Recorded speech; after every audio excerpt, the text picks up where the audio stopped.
ಸ್ನೇಹಿತರೆ, ನಾನು ನಿಮ್ಮ ಪ್ರದೀಪ್ ಎಚ್ ಆರ್ ಮಾತಾಡ್ತಾ ಇದ್ದೀನಿ. ನನ್ನ ಯೂಟ್ಯೂಬ್ ಚಾನಲ್ಗೆ ತಮ್ಮೆಲ್ಲರಿಗೂ ಸ್ವಾಗತ. ಇವತ್ತಿನ ವಿಚಾರ ಏನಂತಂದ್ರೆ, ಈ ಮೂಡ ಒಂದು ಹಗರಣ ಕಳೆದ ಒಂದು 2 ತಿಂಗಳಿಂದ ತಾವುಗಳು ನೋಡ್ತಾ ಇದ್ದೀರಾ. ಅದರಲ್ಲಿ ಪ್ರಮುಖವಾದ 2 ಹೆಸರುಗಳು ಟಿ ಜೆ ಅಬ್ರಾಮ್ ಅವರು ಮತ್ತು ಸ್ನೇಹಮಯಿ ಕೃಷ್ಣ ಅಂತ. ಯಾರು ಈ ಕೋರ್ಟ್ ಒಂದು ಇದನ್ನು ನೋಡಿರ್ತೀರಾ ಅವ್ರಿಗೆಲ್ಲ ಗೊತ್ತಿರ್ತದೆ, ಅಥವಾ ಯಾರು ಪತ್ರಿಕೆಗಳನ್ನು ಓದ್ತಿರ್ತೀರಾ, ಯಾರು ನ್ಯೂಸ್ ಚಾನಲ್ಗಳನ್ನು ಓದ್ತಿರ್ತೀರಾ, ಇವ್ರ ಹೆಸರುಗಳು ಗೊತ್ತಿರುತ್ತೆ. ಅಂದರೆ ಈ ಮೂಡ ಹಗರಣನ ಯಾವುದೇ ರಾಜಕೀಯ ವ್ಯಕ್ತಿಗಳಾಗಲಿ ಅಥವಾ ಅದರ ಡಾಕ್ಯುಮೆಂಟ್ ಆಗಲಿ ಅದು ಇನ್ನೊಂದು ಯಾರು ಕಂಪ್ಲೇಂಟ್ ಕೊಟ್ಟಿರಲಿಲ್ಲ. ಎಸ್ಪೆಷಲಿ ಈ 2 ವ್ಯಕ್ತಿಗಳು ಈ ಮೂಡ ಹಗರಣನ ಬೆಳಕಿಗೆ ತಂದಿದ್ರು ಅಂತ ಹೇಳ್ಬೋದು. ಅದಕ್ಕೆ ಇನ್ನೊಬ್ಬರು RTI ಕಾರ್ಯಕರ್ತರು, ಮೈಸೂರು ಕಡೆಯವರು ಗಂಗರಾಜು ಅಂತ ಇದ್ರೂ ರಾಜ್ಯಪಾಲರ ಹತ್ರ ಹೋಗಿ ತಲುಪಿಸಿದ್ದು ಈ ಟಿ ಜೆ ಅಬ್ರಾಮ್ರವರು ಮತ್ತೆ ಸ್ನೇಹಮಯಿ ಕೃಷ್ಣ ಅವರು. ಏನಕ್ಕೆ ಅವರು ವಿಚಾರ ಮಾತಾಡ್ತಿದ್ದೀನಿ ಅಂತಂದ್ರೆ, ಹೇಗೆ ಸಾಧ್ಯ ಆಯ್ತು? ಸಾಮಾನ್ಯ ಜನಗಳು ಹೇಗೆ ಈಗ ಹೋಗಿ CM ಮುಖ್ಯಮಂತ್ರಿಗಳ ಬಗ್ಗೆನೇ ಕಂಪ್ಲೇಂಟ್ ಮಾಡ್ತಾರೆ? ಇಂಥದ್ದೊಂದು ಹಗರಣನ ಅವ್ರಿಗಷ್ಟು ಪವರ್ ಇದೆಯಾ? ಇವತ್ತು ಎಂತೆಂಥ ಪವರ್ಫುಲ್ ಪೊಸಿಷನ್ ಅಲ್ಲಿರೋರೇ ಒಬ್ಬರು ಮುಖ್ಯಮಂತ್ರಿನ ಅಥವಾ ಇನ್ನೊಬ್ಬರು ಪ್ರಬಲ ನಾಯಕನ ಕಟ್ಟಿ ಹಾಕೋದಿಕ್ಕಾಗಲ್ಲ. ಆದರೆ ಇವರಿಬ್ಬರಂತರು ಸಾಮಾನ್ಯ ವ್ಯಕ್ತಿಗಳು ಈ ಥರ ಕೆಲಸ ಮಾಡೋಕ್ಕಾಗತ್ತಾ ಅಂತಂದ್ರೆ ಆಗತ್ತೆ. ಹೇಗೆ ಅಂತಂದ್ರೆ, ಇವರು RTI ಕಾರ್ಯಕರ್ತರು. ಹಂಗಾಗಿ RTI ಅಂತಂದ್ರೆ ಏನು? Right to information act. Okay, ಹಂಗಾಗಿ ಈ ರೈಟ್ ಟು ಇನ್ಫಾರ್ಮೇಶನ್ ಆ್ಯಕ್ಟ್ 2005ರಲ್ಲಿ ಏನು ಪಾರ್ಲಿಮೆಂಟಿಂದ ಅನುಮೋದನೆಯನ್ನು ತಗೊಂಡು ಬಂತು. ಈಗ ನಾವು ಈ RTI ಕಾರ್ಯಕರ್ತರಿಗೆ ಅಂದರೆ ಯಾವುದೇ ಸರ್ಕಾರಿ ಕೆಲಸಗಳಿರ್ಬೋದು, ಯಾವುದೇ ಸಂಸ್ಥೆ ಇರ್ಬೋದು, ಅದು ಹೇಗೆ ನಡೀತು, ಹೇಗೆ ನಡೀತಿದೆ, ನಡೆದಿರುವ ಒಂದು ಸಮರಿಯನ್ನು ಅಥವಾ ಲೆಕ್ಕಾಚಾರಗಳನ್ನು, ಸರ್ಕಾರಿ ಇಲಾಖೆಗಳ ಲೆಕ್ಕಾಚಾರವನ್ನು, ಅಥವಾ ಏನು ನಡೆದಿದೆ, ಪ್ರಾಜೆಕ್ಟ್ ಹೇಗಾಗಿದೆ, ಏನು ಇದನ್ನೆಲ್ಲ ಒಂದು ಯಾರು ಬೇಕಾದ್ರೂ ಈ ದೇಶದ ಪ್ರಜೆ ತಿಳ್ಕೊಬೋದು. ಯಾವ ಮುಖಾಂತರ ಅಂತಂದರೆ ಈ RTI ಆ್ಯಕ್ಟ್ ಮುಖಾಂತರ. ಅದಕ್ಕೊಂದು ಪ್ರೋಸೆಸ್ ಇದೆ. ನಾನು ಸಿಂಪಲ್ ಆಗಿ ಹೇಳ್ತಾ ಇದ್ದೀನಿ. ಒಂದು ಸರ್ಕಾರ, ಒಂದು ಸಂಸ್ಥೆ, ಸರ್ಕಾರಿ ಸಂಸ್ಥೆ, ಒಂದು ಯಾವುದೋ ಒಂದು ಗ್ರಾಮ ಪಂಚಾಯತಿ ಲೆವೆಲಲ್ಲಿ ಕೆಲಸ ಆಗುತ್ತೆ ಅಂತಂದರೆ ಆ ಕೆಲಸ ಬಗ್ಗೆ ಅನುಮಾನವಿದ್ದು, ಅಥವಾ ಇದು ನಮಗೂ ಗೊತ್ತಾಗಲಿ ಎಷ್ಟು ಖರ್ಚಾಗಿದೆ ಅನ್ನೋದ್ರ ಬಗ್ಗೆ ಏನಾದರೂ ತಿಳ್ಕೊಬೇಕು ಅಂತಂದರೆ RTI ಅರ್ಜಿ ಮುಖಾಂತರ ನಾವು ಅದನ್ನು ಸಲ್ಲಿಸಿ ತಿಳ್ಕೊಬೋದಾಗಿದೆ. ಆ ಒಂದು ಕಾರ್ಯಕರ್ತರು ಇವರು ಟಿ ಜೆ ಅಬ್ರಾಮ್ ಮತ್ತು ಸ್ನೇಹಮಯಿ ಕೃಷ್ಣ ಅವರು RTI ಕಾರ್ಯಕರ್ತರು. ಹಂಗಾಗಿ ಡೈರೆಕ್ಟಾಗಿ ಗವರ್ನರ್ಗೆ ಕಂಪ್ಲೇಂಟ್ ಮಾಡಿದ್ದಾರೆ. ಈ ಮೂಡ ಹಗರಣದ ಬಗ್ಗೆ ಕಂಪ್ಲೇಂಟ್ ಮಾಡಿ ಇದು ಇವತ್ತಿಷ್ಟು ದೊಡ್ಡ ಮಟ್ಟಕ್ಕೆ ಬಂದಿದೆ. ಅಂದರೆ ಅಸಲಿ ವಿಚಾರ ಏನು ಅಂತಂದರೆ, ಟಿ ಜೆ ಅಬ್ರಾಮ್ ಯಾರು ಅನ್ನೋದು, ಅವರು ಏನೇನು ಕೆಲಸ ಮಾಡಿದ್ದಾರೆ, ಹಿಂದೆ ಎಂತೆಂಥ ದೊಡ್ಡ ಕೇಸ್ಗಳನ್ನು ಇದು ಮಾಡಿದ್ದಾರೆ ಅನ್ನೋದನ್ನ ನಾನು ಸಣ್ಣ ಮಟ್ಟದಲ್ಲಿ ಹೇಳ್ತೀನಿ. ಯಾಕಂದರೆ ಇವರು ಅವಾಗಿಂದನೂ ಸಾಮಾಜಿಕ ಕಾರ್ಯಕರ್ತರು. ಅಂದರೆ ಇವತ್ತು ಏನು ಭ್ರಷ್ಟಾಚಾರ ನಿರ್ಮೂಲನೆ ಮಾಡಬೇಕು ಸರ್ಕಾರಿ ಇಲಾಖೆಗಳಲ್ಲಿ ಅನ್ನೋದು, ಅಥವಾ ಕೆಲಸ ಕಾರ್ಯಗಳು ಜನಗಳಿಗೆ ತಲುಪಬೇಕು, ನೇರವಾಗಿ ತಲುಪಬೇಕು. ಏನು ಸರ್ಕಾರಗಳು ಅನುದಾನ ಮಾಡ್ತಾರೆ, ಒಂದು ಪ್ರಾಜೆಕ್ಟ್ನ ಒಂದು ಆಚೆ ಬಿಡ್ತಾರೆ, ಆ ಕೆಲಸ ಸಂಪೂರ್ಣವಾಗಿ ಆಗಬೇಕು ಅನ್ನೋ ದೃಷ್ಟಿಯಿಂದ ಈ RTI ಅನ್ನೋದು ಎಲ್ಲರೂ ಸಹ ಅದ್ರ ಬಗ್ಗೆ ಇನ್ಫಾರ್ಮೇಷನ್ ತಗೋಬೇಕು, ಅಧಿಕಾರಿಗಳಲ್ಲಿ ಇದ್ರ ಬಗ್ಗೆ ಭಯಭಕ್ತಿ ಬರಬೇಕು, ಎಲ್ಲರಿಗೂ ಲೆಕ್ಕ ಕೊಡಬೇಕು ಅನ್ನೋ ದೃಷ್ಟಿಯಿಂದ ಇದನ್ನು ಮಾಡಿದ್ರು. ಟಿ ಜೆ ಅಬ್ರಾಮ್ರವರು ಆ ಕೆಲಸನ ಭಾಳ ಚೆನ್ನಾಗಿ ಮಾಡ್ಕೊ ಬಂದಿದ್ದಾರೆ. ಆದರೂ ಕೂಡ ಕೆಲವೊಮ್ಮೆ ಇವ್ರ ಮೇಲೆ ಗುರುತರ ಆರೋಪಗಳು ಬಂದಿದೆ. ಯಾವ ಥರ ಆರೋಪಗಳು ಅಂತಂದರೆ, ಹಿಂದೆ ಇವರು 25 ಲಕ್ಷ ರೂಪಾಯಿ ದಂಡ ಹಾಕ್ಸ್ಕೊಂಡಿದ್ದಾರೆ ಸುಪ್ರೀಂ ಕೋರ್ಟ್ನಿಂದ.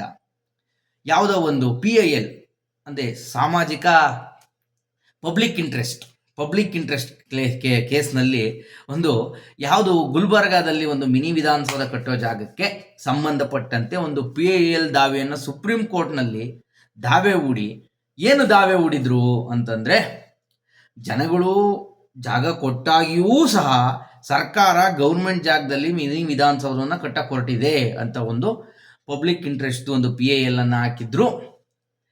ಸಾರ್ವಜನಿಕ ಹಿತಾಸಕ್ತ ಅರ್ಜಿಯನ್ನು ಹಾಕಿದ್ರು. ಆ ಅರ್ಜಿನ ಅನೂರ್ಜಿತಗೊಳಿಸಿ ಸುಪ್ರೀಂ ಕೋರ್ಟ್ ಇದು ನೀವು ಸುಮ್ಮನೆ ನಾನ್ಸೆನ್ಸ್ ಕ್ರಿಯೇಟ್ ಮಾಡ್ತಿದ್ದೀರಾ ಅಂತ ಬೈದು ಇವ್ರಿಗೆ 25 ಲಕ್ಷ ರೂಪಾಯಿ ದಂಡ ಹಾಕಿತ್ತು. ಅದಾದಮೇಲೆ ಲಾಸ್ಟ್ ಇಯರು ಬಂದ್ಬಿಟ್ಟು ಇವರಿಗೆ ಒಂದು ಪ್ರೈವೇಟ್ ವಾಹಿನಿ, ಕನ್ನಡದ ವಾಹಿನಿಯಲ್ಲಿ ಯಾರೋ ಒಬ್ಬರು ಡಾಕ್ಟರ್ ಸುಧಾ ಅನ್ನೋ ಒಬ್ಬರು ಅಧಿಕಾರಿಗೆ ಒಂದು ಲಂಚದ ಬೇಡಿಕೆಯನ್ನು ಇಟ್ಟಿದ್ರು. ಅವ್ರದ್ದೇನು ಪರ್ಸ್ನಲ್ ಇತ್ತೋ ಗೊತ್ತಿಲ್ಲ, ಒಂದು ಲಂಚದ ಬೇಡಿಕೆ ಇಟ್ಟಿದ್ರು 1 ಕೋಟಿ ರೂಪಾಯಿ ಅಂತ. ಅದು ಸ್ಟಿಂಗ್ ಆಪರೇಷನ್ ಆಗಿ ಇವರು ಮನೆಯಲ್ಲಿ ಯಾವ ಮಟ್ಟದ ಜೆರಾಕ್ಸ್ ಮಿಷಿನ್ಗಳು, ಒಂದು ವರ್ಗಾವಣೆ ದಂಧೆಯಲ್ಲಿದ್ದಾರೆ ಅಂತ ಇತ್ತೀಚೆಗೆ ಮುಖ್ಯಮಂತ್ರಿಗಳು ಸಹ ಇವರನ್ನ ದೊಡ್ಡ ಬ್ಲ್ಯಾಕ್ ಮೇಲರ್ ಅಂತ ಇವರನ್ನ ಬೈದಿದ್ರು.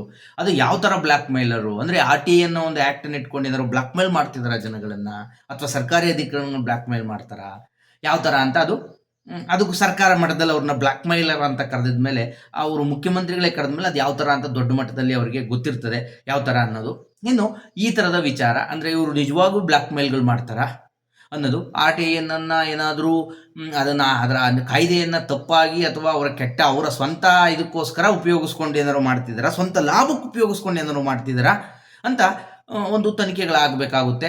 ಅದು ಒಂದು ಕಡೆ. ಆದರೆ ಇನ್ನೊಂದು ಕಡೆ ಇನ್ನು ನಮ್ಮ ಸ್ನೇಹಮಯಿ ಕೃಷ್ಣ ಇವರು ಸಹ ಹೋರಾಟಗಾರರು, ಆರ್ ಟಿ ಐ ಕಾರ್ಯಕರ್ತರು. ಅದಕ್ಕಿಂತ ಹೆಚ್ಚಾಗಿ ಇವರು ಚಿತ್ರರಂಗದಲ್ಲಿ ಗುರುತಿಸ್ಕೊಂಡಿದ್ದಾರೆ. ಇವರು ಡೈರೆಕ್ಟರ್ ಕೂಡ, ಪ್ರೊಡ್ಯೂಸರ್, ಸ್ಕ್ರೀನ್ ರೈಟರ್ ಎಲ್ಲ ಕೆಲಸಗಳನ್ನು ಮಾಡಿದ್ದಾರೆ.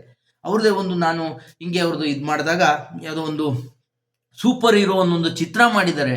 2019 ಏನೋ ಸ್ಟಾರ್ಟ್ ಮಾಡಿದ್ದಾರೆ. ಅದು ರಿಲೀಸ್ ಆಗಿದೆಯೋ ಇಲ್ಲೋ ಅನ್ನೋ ಮಾಹಿತಿ ಇಲ್ಲ. ಬಟ್ ಅವರು ಡೈರೆಕ್ಟ್ರು ಸಹ ಅಂದರೆ ಹಲವಾರು ಕ್ಷೇತ್ರಗಳಲ್ಲಿ ಇವರು ಕೈ ಆಡಿಸಿದ್ದಾರೆ ಅಂತ ಹೇಳ್ಬೋದು. ಸ್ನೇಹಮಯಿ ಕೃಷ್ಣ ಪ್ರೊಡ್ಯೂಸರ್ ಸಹ, ಅದಕ್ಕೆ ಕಥೆಗಾರರು, ಡೈರೆಕ್ಟ್ರು ಎಲ್ಲ ಇವರೇನೆ, ಸ್ನೇಹಮಯಿ ಕೃಷ್ಣ ಅವರೇ. ಹಂಗಾಗಿ ಅವ್ರ ಮಗನೇ ಹೀರೋ ಅನ್ಸುತ್ತೆ, ಪಾಪ ಇನ್ನು ಚಿಕ್ಕ ಹುಡುಗ ಅನ್ಸುತ್ತೆ. ವಿಕಾಸ್ ಅನ್ನೋರನ್ನ ಹೀರೋ ಆಗಿ ಮಾಡಿಕೊಂಡು, ಅಂದರೆ ಈ ಆರ್ ಟಿ ಐ ಅಥವಾ ಈ ಥರದ ಸಾಮಾಜಿಕ ಹೋರಾಟಗಳಲ್ಲದಲ್ಲೇ ಚಿತ್ರರಂಗದಲ್ಲೂ ಇವರು ತೊಡಗಿಸ್ಕೊಂಡಿರೋದು ಒಂದು ಒಳ್ಳೆಯ ಸಂಗತಿ ಅಂತ ಹೇಳ್ಬೋದು. ಆ ಚಿತ್ರ ಈಗ ಏನಾಗುತ್ತೆ ಅಂದರೆ, ದುಡ್ಡಿರೋರಿಗೆ, ಕೆಲವೊಬ್ರು ಚಿತ್ರರಂಗದ ಗಮನ ಗೊತ್ತಿಲ್ಲದಿರೋರು, ಕೆಲವೊಬ್ರು ಈ ದುಡ್ಡಿರೋರು ಅಥವಾ ಯಾವ್ದಾದ್ರು ಬಿಟ್ಟಿಯಾಗಿ ದುಡ್ಡು ಬರ್ತಿದೆ ಅನ್ನೋರು, ಕೆಲವೊಬ್ರು ಬಿದ್ದು ಕೊಳಿತಿದೆ ಅನ್ನೋರು ಈ ಚಿತ್ರಗಳನ್ನು ಮಾಡೋಕ್ಕೆ ಬಂದಿರೋರನ್ನ ನಾವು ಗಮನಿಸ್ತಿರ್ತೀವಿ, ನೋಡ್ತಿರ್ತೀವಿ. ಅಂದರೆ ಇವು ಆ ಥರ ಇದಕ್ಕೇನು ಪಟ್ಟಿಗೇನು ಇವ್ರೇನು ಸೇರಲ್ಲ ಅಂತ ಅನ್ಸುತ್ತೆ. ಸ್ನೇಹಮಯಿ ಕೃಷ್ಣ ಇವರು ನಿಜವಾಗಿಯೂ ಸಹ ಒಂದು ಚಿತ್ರರಂಗದ ಕಲೆಯ ಬಗ್ಗೆ ಇಂಟ್ರೆಸ್ಟ್ ಇದ್ದು, ಅದರಲ್ಲಿ ಯಾಕೆಂದರೆ ಒಳ್ಳೆ ಓದುಗಾರ ಥರ ಕಾಣ್ತಾರೆ. ಹಾಗಾಗಿ ಅದನ್ನು ಮಾಡಿರಬಹುದು, ಚಿತ್ರವನ್ನು ಮಾಡಿದ್ದಾರೆ. ಅದ್ರ ಜೊತೆಗೆ ಇವರು ಫೇಮಸ್ ಆಗಿದೆ ಯಾವುದರಿಂದ ಅಂತಂದರೆ ಮೂಢ ಹಗರಣ.